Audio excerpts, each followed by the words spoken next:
শিক্ষার্থীরা আসলে আমরা সকাল থেকে দীর্ঘ লাইন ধরে ভোট দেওয়ার জন্য অপেক্ষা করছি। তো সবার মধ্যে উচ্ছ্বাস, কারোর মধ্যে ক্লান্তি নেই, সবাই অনেক খুশি। দীর্ঘ ৩৫ বছর পর রাকসু নির্বাচন হচ্ছে এবং আমরা এই রাকসু নির্বাচনের সাক্ষী।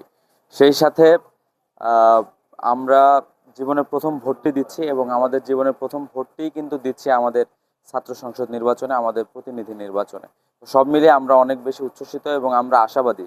শিক্ষার্থীরা আমাদের যে ফিডব্যাকটি দিচ্ছেন, আমাদের প্রতি যে প্রতিক্রিয়া দিচ্ছেন, যে আন্তরিকতা দেখাচ্ছেন, আমরা ইনশাল্লাহ আশাবাদী রাজশাহী বিশ্ববিদ্যালয়ের শিক্ষার্থীরা তাদের জন্য সৎ, দক্ষ এবং যোগ্য নেতৃত্ব বাছাই করবেন বলে আমরা বিশ্বাস রাখি এখন ইনশাল্লাহ। পর্যন্ত সবগুলো কেন্দ্রে সুষ্ঠুভাবে ভোট হচ্ছে কিনা বা আপনাদের পক্ষ থেকে কোনো কোনো অভিযোগ আছে? এই যে হাতে যে অমোচনীয় কালি দেওয়ার কথা ছিল, আপনারা জেনে থাকবেন কালকে নির্বাচন কমিশন যেমনটি বলেছিল যে ইম্পোর্ট করা কালি, এরপরেও কিন্তু আমরা দেখতে পাচ্ছি এবং শিক্ষার্থীদের কাছ থেকে এই অভিযোগটি আসছে যে এই কালিটি উঠে যাচ্ছে।